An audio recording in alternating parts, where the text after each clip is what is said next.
Hello everybody. आज की जो हमारी करंट की न्यूज़ है वह अलग अलग न्यूज़पेपर्स ने इसे कवर किया है।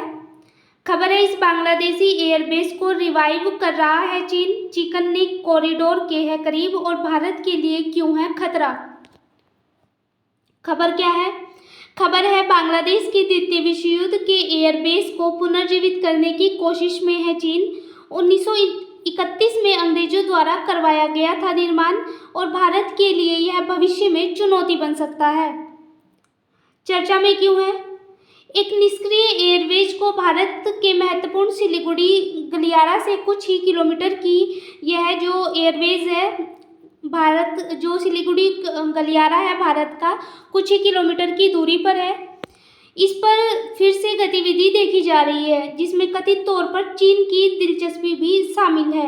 ढाका की अंतरिम सरकार के साथ अपने संबंधों को चीन मजबूत कर रहा है ताकि जो ये सिलीगुड़ी कॉरिडोर है इस पर जो रिन्यू का काम है वो चीन द्वारा किया जा सके। भारतीय सीमा से कुछ ही दूरी पर है। उत्तरी बांग्लादेश में भारतीय सीमा से कुछ ही किलोमीटर की दूरी पर स्थित द्वितीय विश्व युद्ध के समय का यह एक पुराना हवाई अड्डा है। अपने पूर्ण विकास में चीन की भागीदारी की खबरों के बीच यह ध्यान आकर्षित कर रहा है। इसमें एक रिपोर्ट भी सामने आई है। रिपोर्ट के अनुसार लाल मनीराहट एयरबेस चीनी अधिकारियों के दौरे और एयरफील्ड के आसपास इनकी बढ़ती गतिविधि चीन की सक्रियता को दिखा रहा है। भारत के लिए रणनीतिक रूप से है महत्वपूर्ण। सिलीगुड़ी गलियारा से लगभग 135 किलोमीटर दूर स्थित है यह एयरबेस। यह हवाई अड्डा बांग्लादेश के रंगपुर डिवीजन में आता है। भारतीय सीमा से केवल 12 या 20 किलोमीटर की दूरी पर है। यहाँ भारतीय सेना की तोपखाना रेंज भी है और भारत की पूर्वी सैनिक कमान द्वारा इस पर कड़ी निगरानी रखी जाती है। अंग्रेजों ने इसका निर्माण करवाया था। कोलकाता स्थित Indo Bangla studies research centre के अनुसार लाल मनीराहट का निर्माण 1931 में अंग्रेजों द्वारा कराया गया था। यह द्वितीय विश्व युद्ध के दौरान दक्षिणी पूर्वी एशिया में मित्र देशों की सेना के लिए एक अहम एयरबेस के रूप में इस्तेमाल में लाया गया था, लेकिन विभाजन के बाद पाकिस्तान में 1958 में इसे यात्रियों के इस्तेमाल के लिए कुछ समय के लिए शुरू किया गया था, लेकिन 2019 में बांग्लादेश के प्रधानमंत्री शेख हसीना की सरकार ने वहां एक विमान और एयरोस्पेस विश्वविद्यालय विकसित करने की घोषणा की थी। अर्थव्यवस्था को बढ़ावा।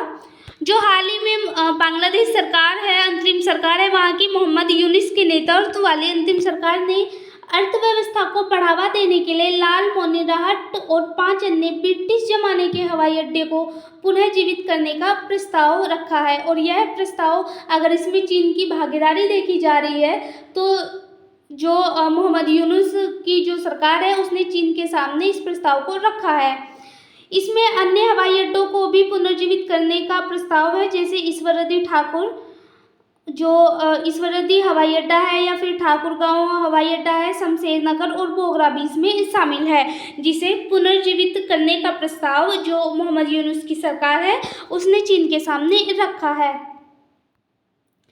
भारत के लिए यह भविष्य में चुनौती बन सकता है क्योंकि सिलीगुड़ी कॉरिडोर, जिसे चिकन नेक के नाम से भी जाना जाता है, ये आप देख सकते हैं, क्योंकि जो चीन है और ये जो सिलीगुड़ी कॉरिडोर है इसके जो इधर की जो पूर्वोत्तर के जो राज्य है उनसे जोड़ता है सिलीगुड़ी कॉरिडोर भारत को। तो ये भारत के लिए बहुत ही महत्वपूर्ण है क्योंकि अक्सर चीन यहाँ पे जो चीन के द्वारा अपनी गतिविधियों को बढ़ाता देखा गया है। चीन अपनी गतिविधियाँ यहाँ पे बढ़ाता रहता है ताकि जो पूर्वोत्तर का क्षेत्र है, अगर हम जरूरी रूप से देखें तो जो अरुणाचल प्रदेश का जो हिस्सा है उस पर जो चीन है वो अपना अधिकार जताता है, तो इसको लिए यह सिलीगुड़ी कॉरिडोर भारत के लिए बहुत महत्वपूर्ण है और चाइना के लिए भी यह महत्वपूर्ण है क्योंकि इससे चाइना अगर इसे अपने कब्जे में ले लेता है तो जो पूर्वोत्तर का क्षेत्र है वो चीन के कब्जे में हो जाएगा। तो इसलिए सिलीगुड़ी कॉरिडोर, जिसे चिकन नेक के नाम से भी जाना जाता है, यह 22 किलोमीटर चौड़ा है और भारत के 8 पूर्वोत्तर राज्य को देश के बाकी हिस्सों से जोड़ता है। तो इसलिए जो कॉरिडोर की सुरक्षा है भारत के दृष्टिकोण से काफ़ी महत्वपूर्ण है, क्योंकि अगर चीन इस पर अपना कब्जा करता है या फिर अपना कब्जा करने की कोशिश करता है तो जो भारत का जो ये पूर्वोत्तर के क्षेत्र है भारत इनसे अलग हो जाएगा। तो इसी को देखते हुए जो सिलीगुड़ी कॉरिडोर है भारत के लिए बहुत ही महत्वपूर्ण है। रिपोर्ट के अनुसार एक रिपोर्ट भी इसमें सामने आई है, उसके अनुसार एयरबेस विकास में चीन की संभावित भागीदारी हो सकती है। हालांकि इसका उपयोग संभावित नागरिक हवाई अड्डों के रूप में किया जाए, लेकिन आशंका है कि भविष्य में इसे सैन्य के उद्देश्यों के लिए प्रयोग किया जा सकता है, जो भारत के लिए भविष्य में चुनौती बन सकता है। क्योंकि अगर जो चीन है वो इसे जो चीन के द्वारा इसे रिव्यू करने का इस वक्त काम चलाया जा रहा है, जो चीनी अधिकारी है वो इसका दौरा कर रहे हैं, तो अगर यहाँ पे जो है ये सैन्य उद्देश्यों के लिए प्रयोग किया जाता है चीन के द्वारा, तो भारत में अगर जो चीन का और जैसे भारत का तनाव बढ़ जाता है, कभी भी जैसे अरुणाचल प्रदेश है जो वहाँ पे तनाव बढ़ जाता है। पहले भी हमने देखा है कि चीन की सेना के बीच और भारतीय सेना के बीच झड़पें होती रहती है। तो इनको देखते हुए अगर बांग्लादेश में यह जो एयरबेस है इसे चीन रिव्यू कर लेता है और भविष्य में अगर कोई भी तनाव की स्थिति बनती है, जैसे अभी पाकिस्तान के साथ भी बन गई थी, तो यह एयरबेस चीन के लिए बहुत ही महत्वपूर्ण साबित होगा और भारत के लिए एक चुनौती बनेगा, क्योंकि भारत की जो सीमा है इस एयरबेस से कुछ ही किलोमीटर की दूरी पर है। तो जो ये एयरबेस है चीन के नज़रिए से भारत के लिए यह चुनौती बन सकता है भविष्य में। पाकिस्तान के बाद अब बांग्लादेश में भी चीन की भागीदारी बढ़ रही है, क्योंकि जो पिछले कुछ समय में जब से वहाँ पे मोहम्मद यूनुस की अंतरिम सरकार आई है तब से बांग्लादेश और चीन के संबंधों में सुधार देखा गया है। चीन पहले केवल पाकिस्तान तक सीमित था, लेकिन अब वह बांग्लादेश में भी सक्रिय हो गया है, जो कि भारत के लिए गंभीर चिंता का विषय है।